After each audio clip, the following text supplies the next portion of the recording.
Hello po, good morning sir. Sa Lalamove po uli. Wala pa po ba? Sir, hindi sumasagot sir. Nandito na pa ako sa pin location. Kasi nagsabi sa akin na pwede na daw po ako po, kaya nag-book na ako. Kailangan ikot na tayo dito sa driveway. Bumaba na raw si madam kanina wala pa rin. Pinapalis tayo ng bar. Ay, teka ma'am. Ang booking lang ma'am. Isang drop lang ma'am sa Navaliches lang. Iba pa ng delivery pa yun.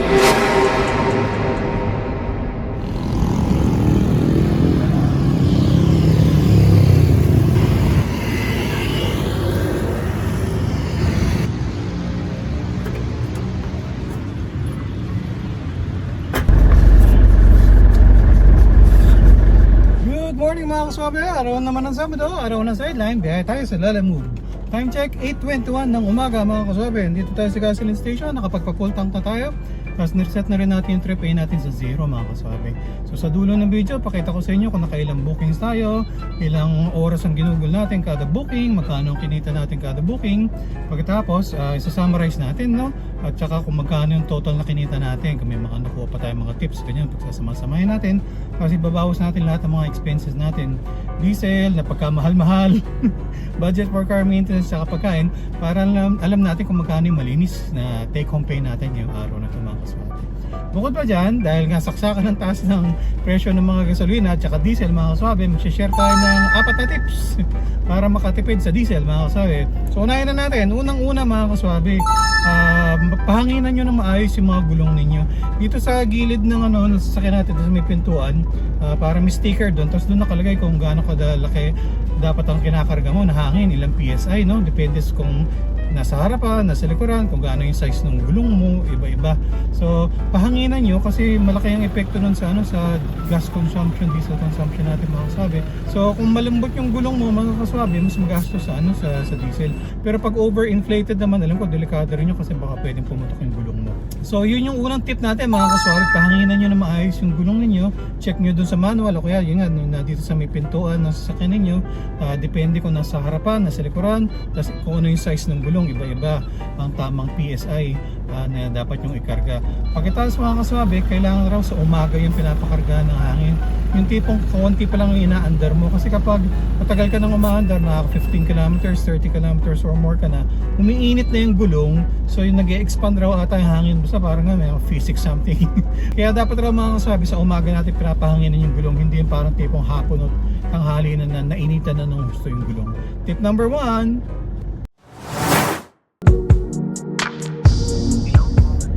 hello po, good morning po. Sa Lalamove po, ipipick upin po sa Las Piñas, dadalhin po sa Baysa. Ano items wise kakarga sir? Eco bag po, eco bag. Eco bag? Wala pong laman yung eco bag o... Meron po, Ah. Mga eco bag po yung ikakarga. Mga eco bag po. Kasya naman po sa Bio sir, sa sedan? Kaya po yan. Kaya po. Wala naman pong pasero sir? Wala po. Wala po. Okay mga kaswabe, time check 8:26. Sandali lang tayo naghintay mga kaswabe. May na-swipe tayo dito lang sa Las Piñas para mga 1.5 kilometers away lang Nakausap ko na sir, mga eco bags raw ang isasakay tapos na pagkadalan sa Baysa. So booking number 1 mga kaswabe, pick upin mo muna natin.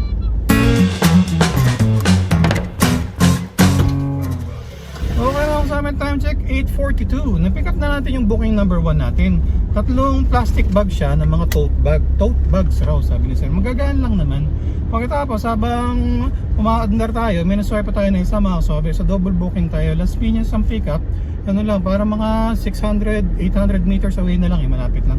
Nakausap ko na si sir, para mga pintura raw mga coating mga ilang lata raw. Pero kasya raw sa Bio sabi niya. So, ang pick up Las Piñas ang pagdadalan sa may BGC, sa may Taguig mga kaswabe. So, double booking tayo. Pagkatapos, kulang pala yung intro ko mga kaswabe. Tingnan natin kung saan tayo gagawin, nilalamove ngayong araw na to. At kung maaabot natin ang ating sideline goal ng 3,000 pesos. The number you have dialed is now unattended. Please try your call later. Okay mga kaswabe, time check 8:49. Nandito tayo sa pin location ng pickup. Hindi sumasagot yung dito sa pickup. So tawagan natin yung isa, yung order contact. Hello po, good morning sir. Sa Lalamove po uli. Wala pa po ba? Sir, hindi sumasagot sir. Nandito na pa ako sa pin location. Sabi sa akin na pwede na daw po ako po, kaya nag-book na ako. Katukin ko na lang sir. Tapos sa akin yung card. Sige sir, sige po. Nandito po sa akin yung card. Oh, bigat! Oh, bigat!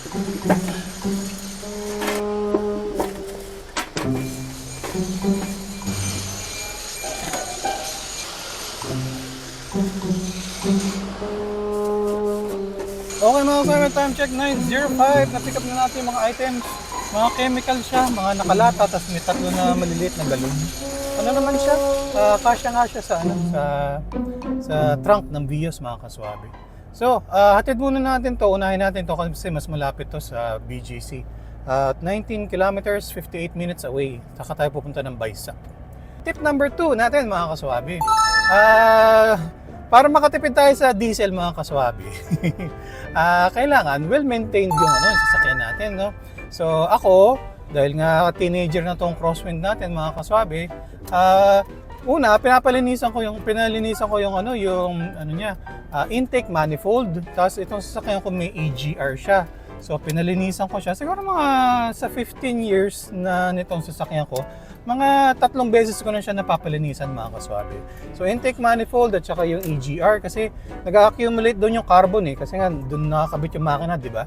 So kapag naipon yung carbon, magbabara, sisikip yung butas yung daanan. So kailangan pang i-rev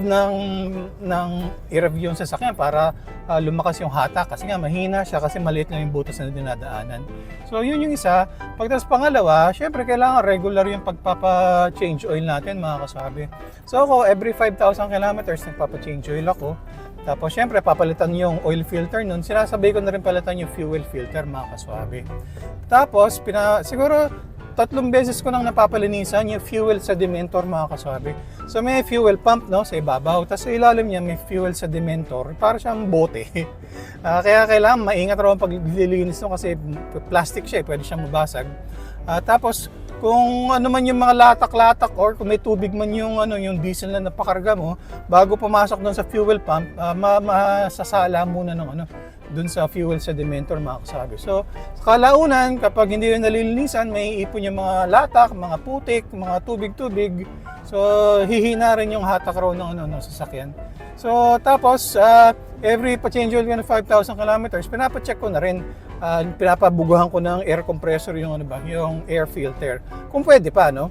Pero minsan, kailangan na rin palitan yung air filter, mga kasabi. So, yun yung tip number 2, mga kasabi. Kailangan well-maintained yung sasakyan natin. Okay, mga kasabi. Tip number 3, dahan-dahan lang sa pag-apak ng silindidor. Katulad nito, mga kasabi, sample. So, papahinto tayo, no? Darating tayo din sa traffic. Huwag mo nang i-rev, mga kaswabe. Hayaan mo lang na pagpapalapit ka na, tanggalin mo na yung apak mo sa silindidor para dahan-dahan na lang aandar yung sasakyan. Para pag apak mo ng preno, konti na lang. Makakatipid ka rin sa tatagal pa yung buhay ng brake pads mo.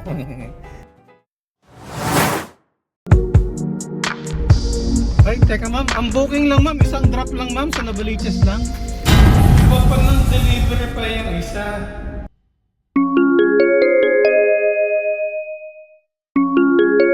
Okay mga kaswabe, time check 9:22. Triple booking tayo. Minuswipe tayo mga kaswabe. Paranaque yung pickup. Along the way lang lilis lang tayo ng konti. Pagkatapos ng pagdadalan sa Mandaluyong mga kaswabe. So booking number 1 natin, Baisa, ihuhuli natin yun. Booking number 2, yun ang una natin i-deliver dito sa may BGC. Pagkatapos booking number 3 dun sa may Mandaluyong. So triple booking tayo mga kaswabe. Mga delata daw sana magkasya. Okay mga kaswabe, time check 9:37. Na-pick up na natin yung booking number 3 natin mga kaswabe. 3 boxes siya ng mga dilata. Although hindi naman ganong malaki, pero syempre dahil nga dilata, medyo mabigat din siya. So goods naman siya sa sedan na booking lang mga kaswabe. So nandun siya sa likod, kasama siya ng mga chemicals, yung booking number 2 natin. So ang ginawa natin, dahil nga chemicals yung isa, tapos yung isa is mga canned goods. Para lang sure, hinarangan lang natin ang mga basahan para hindi sila magdikit, hindi magkahawaan kung ano man. Tapos binayaran tayo ni Sir via Gcash, eksakto! Walang labis from kulang. So triple booking tayo mga kaswabe. Okay mga kaswabe, kung interesado kayo mag-apply sa Lalamove, ito yung step-by-step guide kung paano mag-apply. Tapos paki-input na rin yung aking referral code. Baka naman!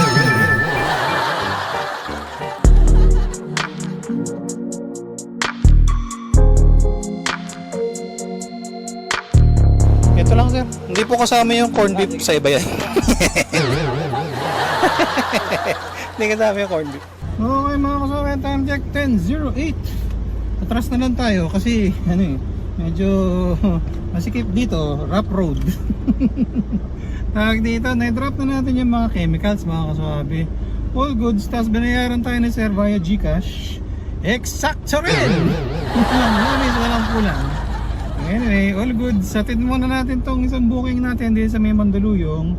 Sabi ni Waze, ano lang raw, 4.8 kilometers, 18 minutes away. Magkano tayo? Tatawid tayo dun sa Kalayaan Bridge mga kasabi.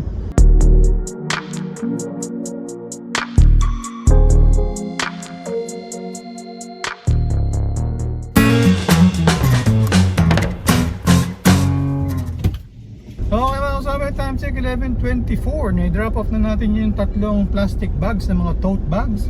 Paid by credit pero inabot tayo ni Sir ng malutong na 100 pesos tip. Ayos ha kasabi. Hanap tayo ng paparadahan, nabang-abang tayo next booking mga kasabi. Okay lang, ikot na tayo dito sa driveway. Bumaba na raw si Madam kanina wala pa rin. Pinapalis tayo ng guardia. Okay mga kaswabe, time check 11:52. Park na tayo mga kaswabe, 5 kilometers away. Nandito tayo sa Baysano, Caloocan South, tapos na pagdadalan sa may Ugong Norte. Priority booking to mga kaswabe, 300 kg. Oo nga pala, hindi ko pa pala natatawagan. Tawagan ko muna. Hello po, magandang tanghali po. Sa Lalamove po. Sir, yung pipick upin po sa Grace Park, dadalhin po sa may sa Ugong Norte. Ano nga ito sasakay, sir? Pagkain po ng isda.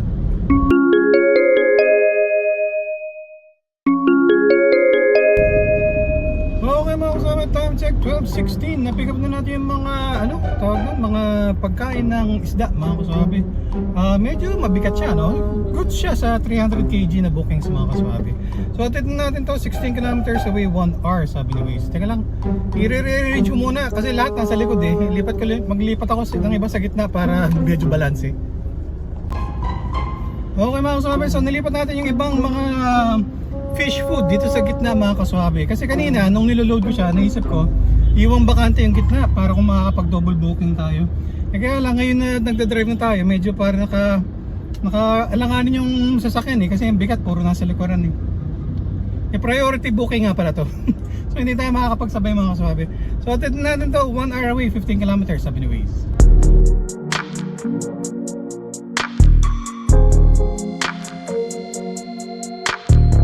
Okay mga kaswabe, time check 1:27. I-drop off na natin yung mga fish foods. All goods. Hanap muna tayo ng paparadahan mga kaswabe. Pahinga muna tayong konti kasi kanina pa tayo umaandar. Okay mga kaswabe, tip number 4 natin para makatipid tayo sa diesel mga kaswabe. Katulad nito ngayon, no? Nagpapahinga tayo, nag-aabang tayo ng booking. So ina-off natin yung makina, nagpaparada tayo sa ilalim ng puno o kaya sa mga gasoline station na may convenience store, yung mga 7-Eleven. Doon tayo tatambay sa loob para naka-aircon tayo. Tapos nakakapagpahinga rin yung sasakyan, tapos tayo naman nakakapag-unat-unat din. Minsan pag nandito lang sa sasakyan, bukod sa bukas yung bintana, yan, ginagamit natin yung ating pangmalakasan na ventilador para hindi tayo gano'ng mainitan. Yan mga kasama, tips, sana makatulong. Yun lang ang problema mga kaswabe pag nagparada sa ilalim ng puno. Pwede kang makatulog. Ano oras na? 3:25 na. Nakatulog tayo mga kaswabe. Harap na tayo ng booking. Salve na tayo. Okay mga kasabi, time check 3:45. May naswipe tayo mga kasabi. Mga 1.2 kilometers lang mula doon sa pahingahan natin kung saan tayo nakatulog. Dito na-install doon ng pick-up tapos ang pagdadalan doon sa kabilang branch nila sa may Novaliches naman mga kaswabe. Okay mga kasabi, dito na tayo sa driveway ng mall dito sa Eastwood. Kailang ikot na tayo dito sa may driveway nila. Mababa na raw si Madam kanina wala pa rin. Pinapalis tayo ng guardia. So, sunog muna tayo ng diesel.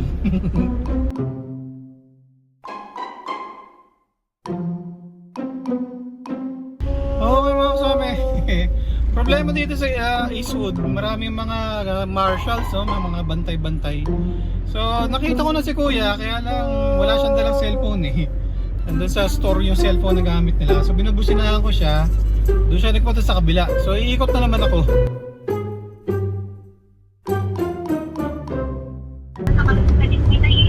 May naiwan, ma'am. Pabit-bit na lang po yung cellphone, ma'am, kasi bawal po akong maghintay dito, ma'am. Iikot na naman ako, ma'am.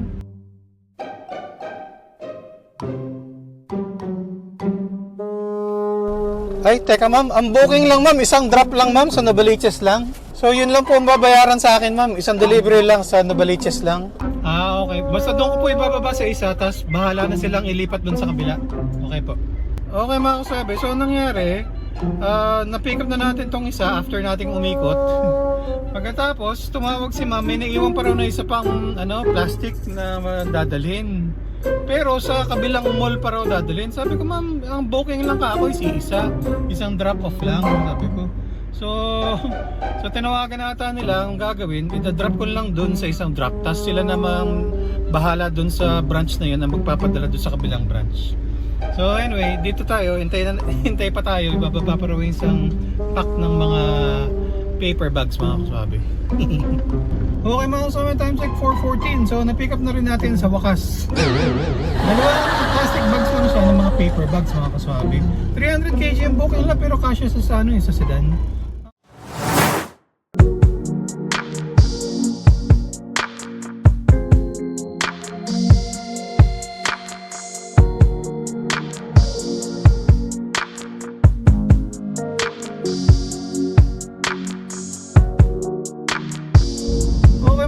Time check 6. Sakto, 6 ng hapon. May nasay tayo mga kasuwabe. Priority siya na booking San Bartolome tapos papunta ng Makati. Pero yung Makati na yung dun sa may kabilang side ng C5, yung Tagig na ngayon. So nakausap ko si ma'am, 2 box lang raw ng laruan, sabi ni ma'am. So priority booking siya. So baka hindi tayo makapagsabay pero at least sigurado na yung may booking tayo na medyo pasaos pa uwi ang bahay mga kasuwabe. Okay mga kasabi, time check 6:17. Na-pick up na natin, 2 boxes lang naman siya. Magagaan lang naman. Yung pag-aatira natin yung isang mga kasabi, 5.6 kilometers, 35 minutes away na lang raw. Okay mga kasabi, time check 7 ng gabi. Na-drop off na natin yung mga items. 427 lang yung bill ni sir. Binayaran na tayo na 430 pesos. So may tip tayo na 3 pesos mga kasabi. So nandito tayo sa may Robinsons Novaliches. Tapos, yung pag-aatira natin sa Makati, 1 hour and a half, 26 kilometers away. Priority booking siya. So, although magsusubok-subok tayo, no? Baka may matsambahan tayo na may sabay. Okay mga kasuri, Holy Spirit to Parañaque, pooling. Sakto to kasi madadaanan natin. Pagkatapos yung drop-off, medyo malapit sa home base. Kaya ayaw bigay, try to complete ongoing orders first. Sayang.